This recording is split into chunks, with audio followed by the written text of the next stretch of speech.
여러분 안녕하세요. 네, 청소년교회 4월 25일자 믿음의 대화를 시작하도록 하겠습니다. 이번 주는 17과 깨닫게 하시는 성령님에 대해서 생각해 보겠습니다. 우리 지난주에 이어 계속해서 성령 하나님에 대한 이야기에 관심을 가졌으면 좋겠습니다. 이번 주 말씀 뽀개기는요. 첫 번째 본문 뽀개기는 빌립과 에디오피아 내시가 어떻게 만났는지, 또 세례를 준 의미는 무엇인지 공부해 보고요. 교훈 뽀개기는 그럼 성령 하나님은 어떠한 일을 하시는 분인지, 우리에게 어떤 의미인지를 또 한번 생각해 보고요. 질문 뽀개기, 나에게 하는 질문은 성령 하나님의 일하심을 내가 느낀 적이 있는지, 가족들과 함께 성령 하나님의 다양한 일하심에 대해서 실제적인 경험을 나눠보면 좋겠습니다. 네, 먼저 본문 보객인데요. 사도행전 8장 26절에서 29절, 38절에서 39절의 말씀을 보면서 찬찬히 말씀을 나눠보도록 하겠습니다. 네, 본문 말씀을 한번 볼까요? 주의 사자라고 시작을 하는데 이 주의 사자는 29절에 등장하는 바로 성령님으로 보시면 되겠습니다. 네, 성령은 다양하게 표현이 되죠.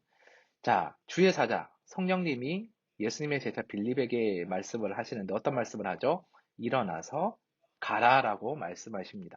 그러니까 성령님은 어떤 사람이 멈춰 있을 때 그 사람의 나아갈 길에 대해서 말씀하시고 있는 거예요. 그러니까 우리의 생각으로 멈춰 있고 우리의 생각으로 가는 게 아니라 하나님 아버지의 말씀을 통해서 각오소고를 할 수 있도록, 그렇죠? 배의 선장이 곧 하나님이 되실 수 있도록 역할을 하시는 분이다. 이렇게 볼 수가 있겠죠. 그래서 27절 보시면 지금의 아프리카죠. 에디오피아 사람, 곧 에디오피아 여왕 간다게의 국고를 맡은, 그러니까 살림살이를 맡은 거죠. 뭐 개인 회계사 정도 될 겁니다. 그 네시가 있는데 그 네시에게 이제 갔죠. 근데 그 네시가 가보니 뭘 하고 있었죠? 28절 이사야서, 구약의 이사야서를 읽고 있었다라는 거예요. 그랬더니 성령님이 다시 빌립에게 나타나셔서 말씀하십니다. 가까이 가라.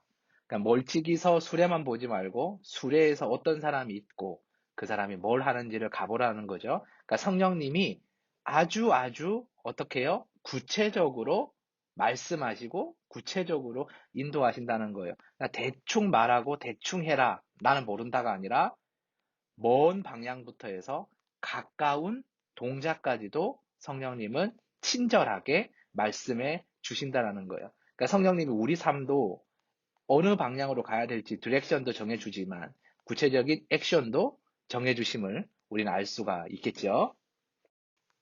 그래서 38절 보시면 자, 이사야서의 말씀을 읽고 이제 그 말씀이 예수님에 관련된 말씀임을 알게 된 거예요. 그거를 이제 빌립이 해석해서 풀어준 것이죠. 그랬더니 이 에디오피아 내시의 마음이 뜨거워졌어요. 다시 말해서 성령님을 믿게 됐고 예수님을 구주로 영접하게 되었다라는 거예요. 그래서 내가 예수님을 믿는 사람이다. 이 증인이 되잖아요. 그리고 증표가 필요하잖아요.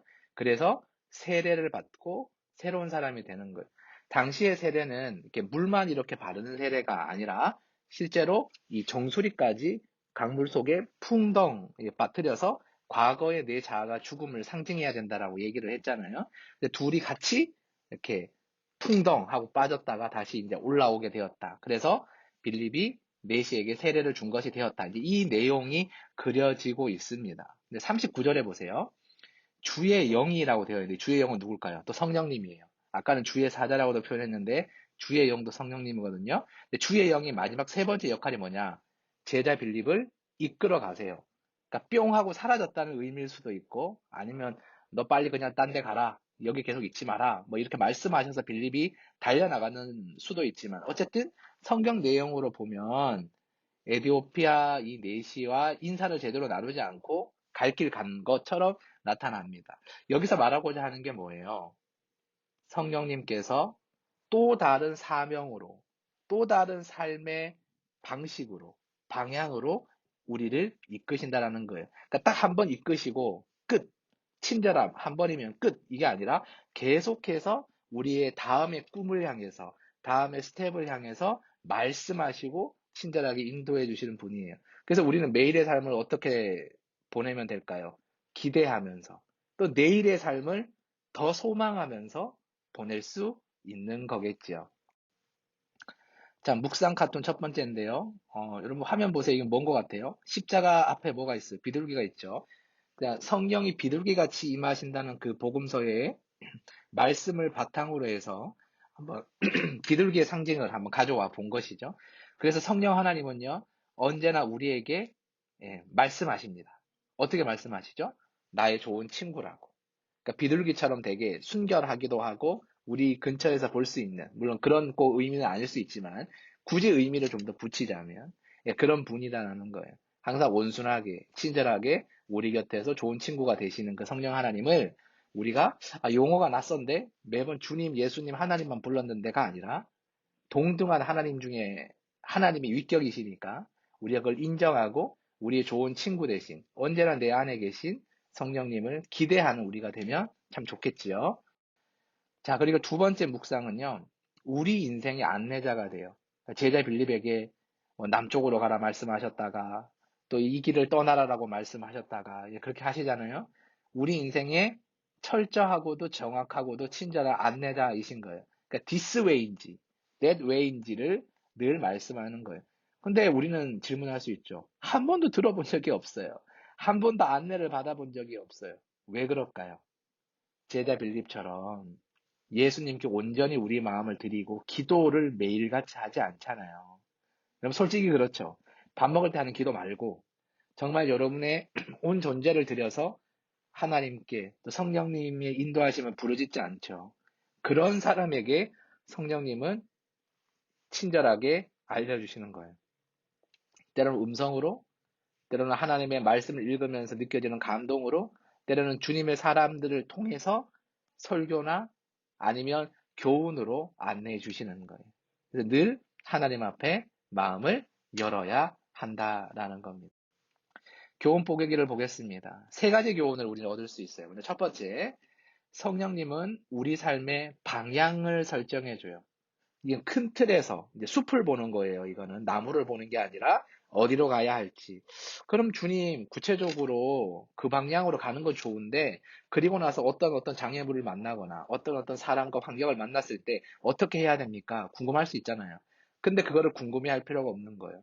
큰 방향을 설정해서 우리가 믿고 따라가면 어떻게 되실까요? 성령 하나님이 두 번째, 깊숙이 다가오셔서 친절하게 안내해 주시는 거예요.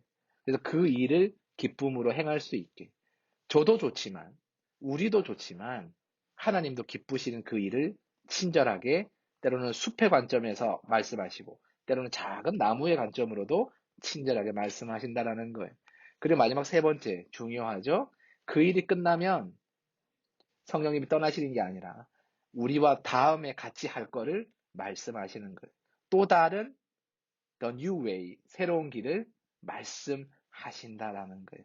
이쪽 길도 있고 저쪽 길도 있는 new ways가 아니라 the new way, only new way인 거예요. 성령님이 함께 하시는 딱 한 가지 새로운 방향을 말씀하심으로 우리가 걸어갈 수 있게 한다는 거예요. 어떤 길을? 기쁨과 감사와 꿈과 영광의 길을 갈 수 있게 한다는 거예요. 그러니까 성령 하나님이 우리 곁에 있으면 정말 좋겠죠. 이 말이 틀렸어요. 여러분, 그거 짚어내야 돼요. 왜요? 항상 우리 곁에 계시는데, 우리가 그것을 느끼고, 우리가 그것을 감사함으로 따라갈 수 있으면 좋은 거예요. 그럴 수 있을까요, 여러분? 그러면, 빌립이 경험했던 감사함과 기쁨의 경험을 여러분도 여러분의 인생에서 또 다른 여러분만의 바이블을 써가면서 경험하실 수 있을 겁니다. 자, 질문 뽀개기 시간입니다. 우리 가족들과 함께, 가족들과 함께 할 수 없다면 여러분 스스로가 저와 이렇게 거울을 보듯이 한번 대답을 한번 해보세요. 첫 번째 질문은 성령님은 오늘도 우리 곁에서 일하고 계시는데 그것을 믿는지 한번 솔직하게 고백해 보세요. 나는 못 믿겠어요. 그럼 고백할 수 있죠. 그럼 왜 못 믿는지도 같이 한번 이야기해 보세요. 그럴 때 우리에게 정말 필요한 게 뭔지를 서로의 대답을 통해서 알게 될 거예요. 두 번째는 성령님이 나의 삶에 깊숙이 들어오셔서 내 삶을 이끄시는, 개입하시는 경험이 만약에 있다면 나눠보세요. 서로가 서로에게 좋은 도전이 되고 더 좋은 믿음의 대화가 그래서 완성될 줄 믿습니다. 여러분, 10분간의 짤막한 믿음의 대화 가이드였습니다. 제가 해드리는 건, 그리고 허은존 의사님이 해드리는 건 가이드에 지나지 않아요. 여러분이 스스로 이걸 바탕으로 많이 묻고 고민하고 대화하고 나눌 때 이 여러 가지 말씀들이 여러분의 삶에서 나타나게 되는 거예요. 그것을 경험하는 것이 믿음이고 그것을 이루어가는 것이 은혜입니다. 그 은혜의 삶을, 그 경험을 또 한 주간 동안도 열심히 해나가는 우리 청소년 교회 가족들과 또 친구들 되시기를 간절히 축복합니다. 여러분, 다음 주에 만나요. 안녕!